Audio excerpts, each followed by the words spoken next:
The firing of Officer Craig Tiger, how much did that have to do with all of this, do you believe? It had a lot to do with it. The union, I knew immediately was going to use that for their own personal gain, and they did. And I think that was very clearly evident. You know, they used Craig Tiger's death for their benefit to oust the chief of police. And I can tell you, even I know for a fact it affected the city manager, because the city manager immediately met with me on this issue and told me that I should prepare my exit strategy. And this was at the heels of a city council member, Sal DeCiccio, asking for my termination. One of the union guys told me that he said, yeah, Garcia's on the clock now. There's no way he can stop it. Did you know that that was the case? Look, again, as a chief of police, you always understand that you're always one crisis away from that it could go wrong on you. But I knew that, and I've always known that. I have no regrets as to how I policed in this city or what we were able to accomplish. The fact is, the Phoenix Police Department was able to accomplish a number of great things. This is a great organization, but it cannot be run by a police union. It's got to be run by the chief of police. As you leave, what do you see going forward for your successor? I'm hoping that whoever succeeds me has the power and the support of City Hall in relation to allowing him to be the police chief. And I believe very strongly whoever does succeed me should have a contract. What would you say to the residents of the city of Phoenix in terms of looking at this overall relationship with union, city government, the chief, the council? Keep one thing separate. You have a great police department. You have one of the best police departments in the United States. And they know how to do good police work. And again, the union should not interfere on the direction of how we police. That simple. That simple. How do you get it back, in your view, in balance? Again, allowing the chief of police to be the chief of police. Mr. Cavazos allowed me to be the chief of police for 2.5 years. The minute he left, I saw that changing. And that's when you did the press conference. You were basically throwing down the gauntlet, saying either assure me that I'm the guy in charge and I can run it, or let's move on. Look, I wasn't trying to get fired.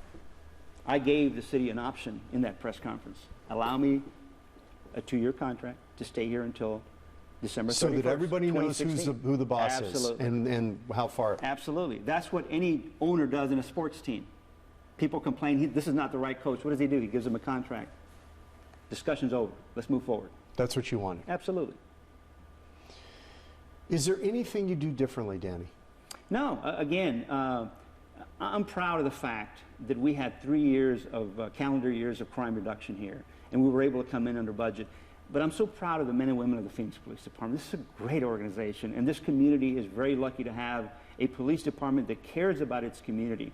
Don't lump the union in with the police work we do. They're two separate entities completely. The union does not represent every officer in this organization. Anything else? No, I think we're good. Is there anything you want to get off your chest? I think we're there, John. I think we're done. I really am. What next? What are you going to do? You know what? I'm going to enjoy my family. Really, my policing career went 1 year longer than I thought it would be. I thought I would be finishing at 35. I finished at 36. I'm very happy. You're how old now? I'm 59 years old. 59. Yeah. Actually, I'm 58. I'm going to be 59 soon.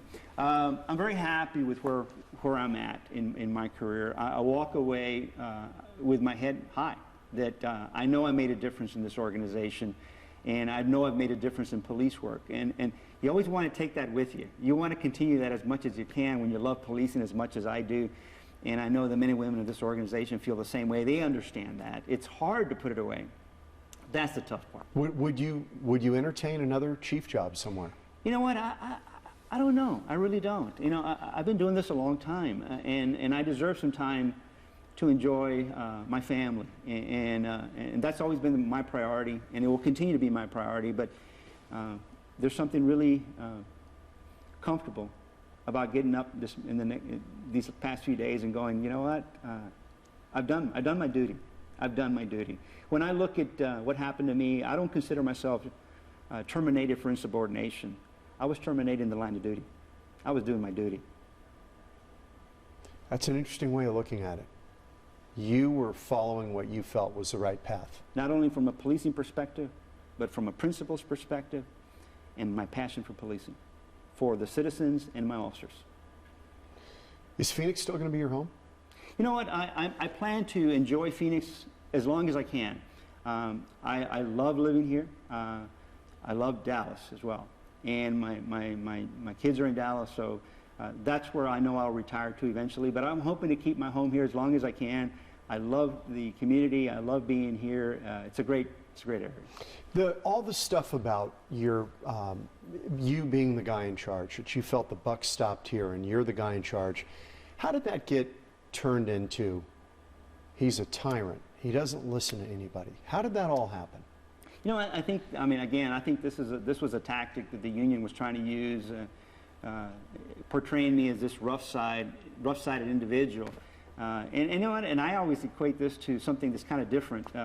It's amazing how sports figures, coaches, and players are allowed to be confident, but people that are just their normal, regular person is not allowed to be confident. Well, I am confident. I was a good police chief, and I was a good police officer. I know my job. I've been doing it for 36 years. I think I know policing better than anybody at City Hall, and I better know it better than anybody in that department. And I did, because I was the chief of police. And I feel very confident in the job that I did.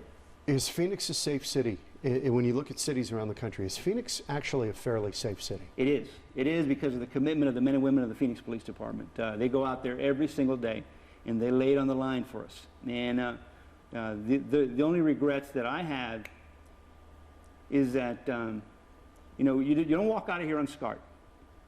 We lost 2 officers, Darrell Rates and John Hobbs. And those 2 names will be with me forever.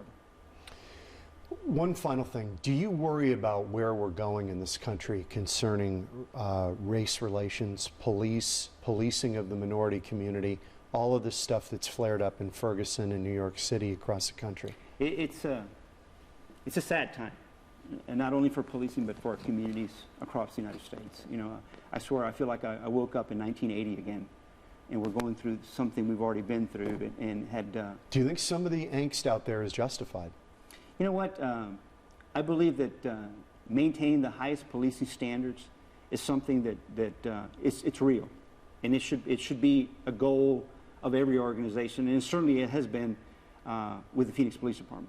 We want to have the highest policing standards, and with that, it means you hold your officers accountable to certain issues. When they happen, you have to hold them accountable. That's a real thing.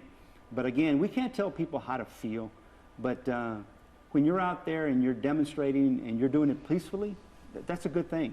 But when you're into civil disorder, that's a whole different animal. And you never know who you're talking to. You never know what violence will generate with someone else who has mental health issues and decides to take on this issue himself. Or that individual who's out there who is anti-police and pro-civil disorder, and what avenues he's going to take this forward. So our actions, our words, our deeds, they all have repercussions sometimes, and we have to be cautious of that. Okay. Danny, thank you. Appreciate it.